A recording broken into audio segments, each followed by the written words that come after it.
Hello, I'm gonna do a quick video here just on uh, mass, volume, and density for my GCSE night class.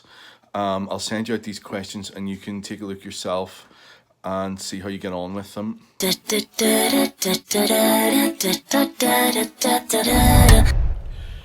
So first of all, just let me explain the theory here. Try and get to grips with these formulas. Density is mass divided by volume, and mass is what we very often just call weight in everyday speech. If we rearrange the top formula, the middle formula comes out, which is mass is density times volume. And if we rearrange it a third time to make volume the subject, in other words, to leave the volume on its own, it equals mass divided by density. So all of these three relationships are really the same relationship, just looked at in different ways, with different quantities as the subject. If we have density as the subject, then it equals mass divided by volume. If mass is the subject, then it equals density times volume. And if volume is the subject, then it equals mass divided by density. Now, we also talked about volume of a prism, and a prism is a three-dimensional object that has a constant cross-sectional area, which sounds quite fancy, but I'll remind you about that in a minute. The volume of a prism is the area of this cross-section times its length. So for example, a cuboid, which is a fancy word for a box, is a prism because it has a constant cross-sectional area that is in the shape of a rectangle.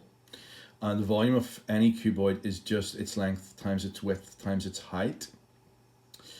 And a cylinder is also a prism, and it has a cross-sectional area that is in the shape of a circle.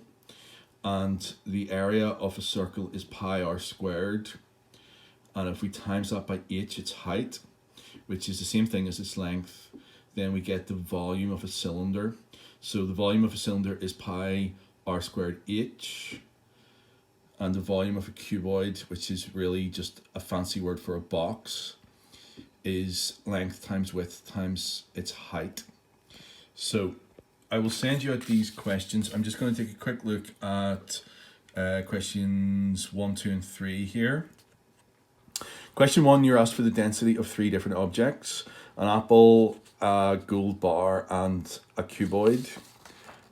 Now, I've written these out already. The apple, you're given in the question that its mass is 150 grams and its volume is 100 centimeters cubed, which when you divide there and use the formula for density, you get 1.5. And that's the units of density are grams per centimeter cubed then, where the mass was in grams and the volume was in centimeters cubed. The gold bar, and again, you would expect it to have a higher density because you know that gold is, in a common sense way, gold is heavier than apple. And you're given the mass of the gold bar is 1,800 grams and its volume is 200 centimeters cubed. So if you divide there, you would get 9 grams per centimeter cubed. So again, it's more than 1.5 grams per centimeter cubed. That reflects the idea that what you would expect, that gold is heavier than apple. It's a more dense material. Now, part C is the cuboid, and you need to look here and get the volume of the cuboid yourself, which is 2 by 5 by 1. 2 times 5 is 10 times 1 is still 10, and that tells us that the volume of that cuboid is 10 centimeters cubed. We're given its mass is 56 grams, and so therefore we can work out its density by saying, there we are, 56 over 10 is 5.6 grams per centimeter cubed. Question 2, a steel ball has volume of 1,000 centimeters cubed and the density of steel is 8 grams per centimeter cubed. Find the mass. So use the mass version the formula, which is density times volume, and that means we're multiplying 8 by 1,000. There we are, which is 8,000. Now that would be in grams, which is the same thing as 8 kilograms. So probably a nicer way to leave that is 8 kilograms, but it comes out to be in grams because our density here was given in grams per centimeter cubed, and that is in centimeter cubed. And finally, question 3, we're asked for the volume of this steel bar. Now it's a cylinder, so we can use the cylinder formula, pi r squared times h, but the pi r squared bit has been done for us, and we're told that the area of the circular cross-sectional end is 12.